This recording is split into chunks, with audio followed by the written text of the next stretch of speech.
تو ریتلی زمین، تپتی ہوئے صحرا، 17 رمضان کا دن صحابہ نے روزے رکھے ہوئے صحابہ نے کیا کیا ہوا ہے؟ کیا کرنے گئے ہیں؟ پکی گل لے تو یہ بولے تھوڑے ہو نا، میں کہ شاید کچھ حق ہوئے. کیا کرنے گئے تھے؟ روزہ رکھ کے. اللہ خیر ہی کرے. ہمارے یہاں تو روز نیا بہانہ آتا ہے، کہتے میں کام تے جانا، میرا تو نہیں نہ بنتا. روز نیا بہانہ ہے، کہتے نہیں میں تو مزدور آدمی ہوں. کس طرح کی بات کرتے ہو؟ اللہ نے فرض کیا ہے تو اس کا مطلب ہے کہ گزارا ہو سکتا ہے، چل سکتا ہے، تبھی تو فرض کیا ہے.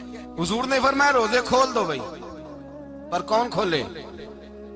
کوئی نہیں تیار. اب اللہ کے رسول نے خود گھوڑے کے اوپر بیٹھ کر کھجور کھائی دوپہر کے وقت. جب حضور نے کھولا تو تب سب نے کھولا. 17 رمضان نبی پاک صلی اللہ علیہ وسلم کے آنے سے پہلے انہوں نے کنووں پہ بھی قبضہ کر لیا، ہموار زمین. حضور آئے تو ریتلی زمین ملی، وہیں صحابہ نے ڈیرے لگائے. اب پانی کوئی نہیں، کوئی شے نہیں، تپتا ہوا صحرا، اوپر سے سورج گرمی برسا رہا ہے. حفیظ جلندری کہتے ہیں کہ زمین دعا مانگنے لگ گئی. زمین دعا مانگنے لگی. زمین کہنے لگی خدا بندہ مہربانی فرما، تیرے رسول آئے ہیں تو اب ذرا مجھے ٹھنڈا نہیں کر دیتا. حفیظ جلندری کا نظریہ ہے، وہ کہتے ہیں زمین دعا مانگنے لگی. زمین کہنے لگی مولا تیرے حبیب کے قدم جب میری اس خاک پہ آئے، الہی حکم دے سورج کو اب نہ آگ برسائے. زمین کہتی ہے تیرے حبیب کے قدم جب میری اس خاک پہ آئے، الہی حکم دے سورج کو اب نہ آگ برسائے. میرے دامن سے گر ان کو ہوائے گرم آئے گی تو مجھ کو رحمت للعالمین سے شرم آئے گی. میرے دامن سے گر ان کو ہوائے گرم آئے گی تو مجھ کو رحمت للعالمین سے. زمین کہنے لگی مجھے شرم آئے گی کہ محبوب آئے ہیں اور میں یا اللہ مہربانی کر. حفیظ جلندری ویسے تو حضور کی دعا، صحابہ کی دعا سب کی بات ہے. وہ کہتے ہیں زمین نے دعا مانگی، جب دعا مانگی تو اللہ نے بارش عطا کر دی. حضور نے فرمایا لو بھی حوض بنا لو، پانی بھر لو. صحابہ کہتے ہیں چھوٹے چھوٹے حوض بنا لیے، پانی ہم نے ان کے اندر جمع کر لیا، جانوروں کو پلایا، خود بھی ہم نے وہ پانی رکھا وضو کے لیے، غسل کے لیے. فرماتے ہیں اب ریتلی زمین تھی تو سمجھ لیں بارش پڑنے سے پکی ہو گئی. ان کی جانب کیچڑ ہو گیا، پانی ختم ہو گیا، کافروں کی طرف ختم ہو گیا. یہاں حالات اس طرح کے ہیں کہ یہاں پانی جمع ہے، وہاں ختم ہوا. اور تاریخ کا عجیب حوالہ دیکھیں، حضور کو شہید کرنے آئے 2 کافر رات کو چپکے سے اس حوض سے پانی پی رہے تھے جو مسلمانوں کا حوض ہے. ایک صحابی کہنے لگے حضور کافر پانی پی رہے ہمارے حوض سے، ماروں؟ حضور نے فرمایا نہیں، کافر ہوئے تو کیا ہوا، مخلوق تو ہے نا اللہ کی، پینے دو پینے دو. ہمارے دروازہ رحمت سے کوئی خالی جا سکتا؟ ایسا کی تیری خیر تیرے میں کدے کی خیر، ایسی پلا کی جس کا نشہ عمر بھر رہے، اور پلا کے گرانا تو سب کو آتا ہے، مزہ تو تب ہے کہ گرتوں کو تھام لے ساکی. کہا نہیں، پینے دو انہیں. میرے رسول کریم سید عالم صلی اللہ علیہ وسلم نے میدان بدر میں پڑاؤ کیا. کافر ساری رات دندناتے رہے، شور کرتے رہے. جاسوسی کا ایک معیار ہوتا تھا. اب تو فوجوں کی وردی ہوتی ہے، پہچانے جاتے ہیں فوجی کس ملک کے ہیں، کس علاقے کے ہیں، کس جگہ سے ان کا تعلق ہے. اس زمانے میں کوئی وردی نہیں ہوتی تھی، ہر قبیلے کا آدمی ہوتا تھا تو لوگ گھس جاتے تھے، جاسوسی آسان ہوتی. آئے رات کا وقت ہے تو کچھ جاسوس بھیجے ابو جہل نے، کہا پتہ کر کے آؤ بندے کتنے، اسلحہ کتنا ہے، جوان کتنے، بوڑھے کتنے، ان کا انداز کیا ہے، سارا معلومات کر کے آؤ. کفر کی جو معلومات ہیں اس پر ذرا غور کریں. اب وہ شخص آیا، جا کے ابو جہل سے کہنے لگا 313 ہیں، 6 زرہیں اور 8 تلواریں، کوئی کھانے پینے کا سامان نہیں، اور کچھ بچے بھی ہیں، کچھ بوڑھے بھی ہیں. عمیر بن ابی وقاص بھی ہیں، ابو عبیدہ بن جراح جیسے بوڑھے بھی ہیں. کچھ لمبا چوڑا انتظام کوئی نہیں. ابو جہل بڑا کھل کھلا کے ہنسا. جاسوس واپس آئے نا تو کھل کھلا کے ہنسا، کہنے لگا اس طرح کرو کہ جنگ کرنے کی ضرورت نہیں، انہیں نا صبح سب کو گھوڑوں کی پشتوں پہ باندھ کے نا تو لے چلتے ہیں مکے، وہاں جا کے دیکھیں گے ان کا کیا کرنا ہے. ان کو باندھ لو گھوڑوں کی اونٹوں کی پشتوں پر تو وہاں جا کے دیکھیں گے. جب یہ بات کی تو جاسوس کہنے لگا ٹھہر جا, پوری بات تو سن لے, میری پوری سن تو لے, تبصرہ تو نے شروع کر دیا. اس نے کہا چل سنا پوری. اس نے کہا ہے 313 پر سارے سر پہ کفن باندھ کے آئے ہوئے ہیں 313 پر بچے سے لے کر بوڑھے تک. میں جس کو پاس بھی گیا ہوں وہ مصلی پہ بیٹھا ہے اور شہادت کی دعا مانگ رہا ہے. مصلی پہ شہادت ہے, مطلوب مقصود مومن نہ مال غنیمت نہ کشور کشائی ہے تھوڑے, پر آئے مرنے ہیں, جان دینے آئے ہیں, واپس جانے کا ارادہ کوئی نہیں کسی کا بھی. آئے سارے حضور کے نام پر قربان ہونے. ابو جہل ساری رات شراب پیتا رہا. مغویہ گانے گانے والی عورتیں ساری رات گانے گاتی رہیں. اور ادھر انداز بڑا نرالا ہے. حضرت ابو بکر صدیق رضی اللہ تعالیٰ عنہ فرماتے ہیں کہ صحابہ نے مشورہ کیا کہ نبی پاک صلی اللہ تعالیٰ علیہ وسلم کی طرف سب سے پہلے توجہ کریں گے کافر. حضور کے لیے کسی محفوظ جگہ کا بندوبست کیا جائے. ایک چھپر, ایک عریش, ایک جھونپڑی پہاڑ کے اوپر بنا دی گئی حضور کے لیے. مولا علی شیر خدا خود فرماتے ہیں, کہتے ہیں سب سے مشکل کام اس جھونپڑی کی حفاظت کرنا تھا, اس چھپر کی عریش کی جس میں حضور تھے. جب نبی پاک نے فرمایا نا میرا پہرا کون دے گا, تو کہتے ہیں ابو بکر صدیق تلوار لے کے کھڑے ہو گئے, کہنے لگے سونیا ضرورت ہی کوئی نہیں, میں جو حاضر ہوں. تو حضرت علی فرمایا کرتے تھے بتاؤ جو فرعون کے سامنے کھڑے ہوئے وہ زیادہ دلیر تھے یا ابو جہل کے سامنے جو کھڑے ہوئے دلیر ہیں؟ تو حضرت ابو بکر صدیق فرماتے میں پہرے پہ تھا. کافر شرابیں پی رہے تھے اور نبی پاک ساری رات عبادت کرتے رہے. ساری رات حضور نے رو کے گزار دی. کہا اے اللہ, کیا لفظوں میں حسن ہے, کہ اے اللہ میرے پاس یہ 313 کل تھے, میں لے کے آ گیا. اگر آج یہ ختم ہو گئے تو بتا قیامت تک کون تیری عبادت کرے گا. اے اللہ یہ 313 ہی تھے جو میں لے آیا, مہربانی فرما. ساری رات دعا ہوتی رہی, ساری رات حضور دعا کرتے رہے.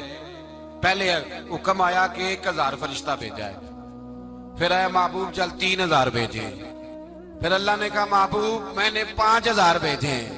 حضرت علامہ ہزاروی کہا کرتے تھے کہ نہیں, رب کریم نے فرمایا 5000 بھیجے ہیں, تو محبوب نے کہا نہیں نہیں مولا اس طرح نہیں, میرے فرشتے نہ بھیج, تیرا وعدہ تھا میں بھی آؤں گا, تیرا وعدہ تھا میں بھی آؤں گا. اور وہ اپنے انداز میں فرمایا کرتے تھے سانو کل کے وچ میدان بدر تے آپوں بہ رہے ہیں یار کنارے آتے, تیرا وعدہ تھا میں بھی آؤں گا.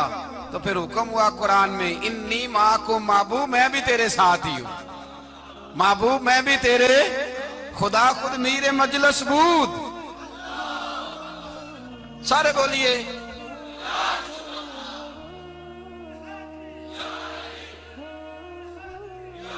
بھئی.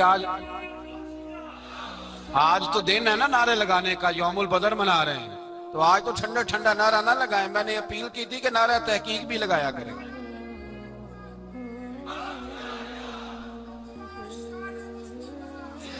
تو بھائی یہ یاد رکھیں, سمجھے اس بات.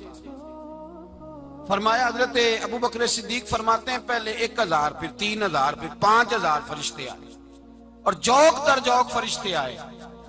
کہتے ہیں سرکار ساری رات روتے رہے, ساری رات. تیرے صرف اسلحے سے ہی اللہ کی مدد نہیں آئے گی, تو نے ایٹم بم بنا لیا اور توفیق عید کی نماز کی بھی نہیں, اس سے تھوڑی مدد آئے گی. میرے مصطفیٰ کریم سید عالم صلی اللہ علیہ وسلم نے فرمایا امت کو درس دیا, اسلحہ بھی جمع کرنا, طاقت بھی اکٹھی کرنا, صفیں بھی بنانا, اپنے اندر اتحاد بھی پیدا کرنا. لیکن اگر تم نے کفر پر غلبہ حاصل کرنا ہے تو اس کے لیے خدائی مدد کی ضرورت ہوگی. اگر تم سے اللہ کی مدد روٹ گئی تو جتنے مرضی اسلحے جمع کرتے پھرو, جتنی مرضی طاقتیں اکٹھی کرتے پھرو, پھر جس قدر مرضی تم ایٹم بم بناتے پھرو, جب خدائی مدد ہی تمہارے ساتھ نہیں تو کیسے نظام چلے. تو حضرت ابو بکر صدیق فرماتے ہیں ساری رات, حتیٰ کہ میں بے چین ہو گیا. حضور سجدے میں تھے تو میں حضور کے اوپر لیٹ گیا. میں نے کہا محبوب بس کریں, اٹھ کے دیکھے تو صحیح میرے اللہ نے کتنی مدد نازل فرما دی ہے. صبح رسول پاک تشریف لائے, صحیح مسلم, ابو داؤد, کتابوں کے نام یاد رہیں گے. حضرت انس بن مالک حدیث کے راوی ہیں, کہتے ہیں حضور اٹھے اور ایک دن پہلے چھڑی لے کے میدان میں آئے, ایک دن پہلے اٹھے. دیکھو میرے محبوب کے علم کی شان. میرے اعلیٰ حضرت فرماتے ہیں اور کوئی غیب تم سے نہا ہو بھلا جب خدا ہی نہ چھپا رہا. اور کوئی غیب تم سے نہا ہو بھلا جب خدا ہی نہ چھپا رہا. تم پر کروڑوں درود. اور ہمارے ایک شیخ تھے علامہ تحسین رضا صاحب رحمۃ اللہ علیہ, ان کا بڑا خوبصورت شعر ہے. وہ فرمایا کرتے تھے علم غیب رسول کے منکر اس حقیقت کو بھول جاتے ہیں. غیب مانا کہ راز ہے لیکن راز اپنوں سے کب چھپاتے ہیں. راز مانا, غیب مانا کہ راز ہے لیکن راز اپنوں سے کب چھپاتے. ایک دن پہلے حضور میدان میں آئے, صحیح مسلم کی حدیث ہے, اور محبوب پاک صلی اللہ علیہ وسلم کی دست مبارک میں چھڑی ہے. حضرت انس کہتے ہیں حضور میدان میں آئے اور حضور نے لکیر کھینچی. فرمایا کل یہاں ابو جال مرے گا. کب مرے گا؟ یہاں مرے گا. فرمایا یہاں عتبہ مرے گا, یہاں عتیبہ مرے گا, یہاں ولید مرے گا. حضرت انس فرماتے ہیں میری لکیروں پہ نظر تھی, لوگ جنگ لڑتے رہے, میں لکیریں دیکھتا رہا. اللہ کی عزت کی قسم جہاں حضور نے چھڑی رکھی تھی, جو مرا وہیں آ کے مرا ہے. جو مرا ہے وہیں آ کے. جو دن کو کہہ دیا دن ہے تو دن نکل آیا. جو شب کو کہہ دیا شب ہے تو رات ہو کے رہی. خدا نے ان کی زبان کو وہ اختیار دیا, جو نکلی منہ سے ان کے وہ بات ہو کے رہی. فرمایا جہاں حضور نے چھڑی رکھی تھی جو مرا ہے وہیں آ کے مرا ہے میرے رسول کریم. سید عالم صلی اللہ تعالی علیہ وسلم نے اگلے دن صبح اٹھ کے صف بندی بنوائی. حضور نے اپنے ہاتھ کے اندر چھڑی لے لی. فرمایا چلو ابھی صفیں سیدھی کرو. کیا کرو؟ کرانی چاہیے نا صفیں سیدھی, ہمیں کر بھی لینی چاہیے نا. حضور نے فرمایا تم صفیں سیدھی کرو, اللہ تمہارے دل سیدھے کر دے گا. تو یہاں سیدھے کرانے والے ہوتے ہیں, کرنے والا. اور میرے نبی پاک صلی اللہ علیہ وسلم نے فرمایا جب تم نماز کے لیے صفیں سیدھی کرتے ہو تو رب تو تمہیں دیکھ کے مسکراتا ہے جو اس کی شان کے لائق ہے. حضور صفیں سیدھی کرا رہے تھے. حضرت سواد انصاری ایک صحابی تھے تو پیٹ ان کا بڑا تھا. حضور نے چھڑی رکھی. فرمایا پیچھے ہٹ تھوڑا سا, بڑا پیٹ تھا. چھڑی لگائی نہ تو کہنے لگے حضور کیوں ماری ہے چھڑی آپ نے مجھے. نبی پاک صلی اللہ علیہ وسلم نے فرمایا چل ناراض نہ ہو, بدلہ لے لے. کہنے لگے لائیں دے بدلہ. حضور نے چھڑی پکڑائی تو کہنے لگے کپڑا ہٹائیں. حضور نے کپڑا ہٹایا تو جس میں اقدس چومنے لگے. کہنے لگے محبوبہ پتہ نہیں تھوڑی دیر کے بعد کیا بننا ہے. میں نے کہا جاتی جاتے بوسے لے لوں حضور, بوسے لے لوں جاتے جاتے مصطفیٰ کریم. اور یہ واقعات کئی صحابہ کے, حضرت عکاشہ بن محسن کا بھی ہے اور بھی کئی لوگوں کا. میرے رسول پاک علیہ السلام میدان بدر میں, بدر کی فضا عرض کر رہا ہوں. دو صحابی تھے, ایک کا نام حضرت حذیفہ بن یمان اور ایک کا نام حضرت حسین. یہ دو صحابی ہیں رسول پاک صلی اللہ علیہ وسلم. یہ کہیں سے آ رہے تھے واپس, ابو جال کی ملاقات ہو گئی. جنگ میں جا رہے ہو, اپنے نبی کے لیے آئے ہو, مدد کرو گے؟ انہوں نے کہا نہیں ہم تو ویسے ہی آ رہے تھے. ابو جال نے کہا اگر ویسے ہی آ رہے تھے تو ٹھیک ہے جاؤ, وعدہ کرتے ہو لڑو گے تو نہیں؟ کہا نہیں لڑیں گے. یہ دونوں وعدہ کر کے آ گئے حضور کے پاس. کہا یا رسول اللہ ہم نے اس سے وعدہ کر لیا ہے لیکن ہمارا ارادہ تو لڑائی کرنے کا ہے, ہمیں تو یہاں کے پتہ چلا ضرورت پڑی ہے. تو نبی پاک صلی اللہ علیہ وسلم نے فرمایا تم نے وعدہ کر لیا اب تم نہیں لڑو گے.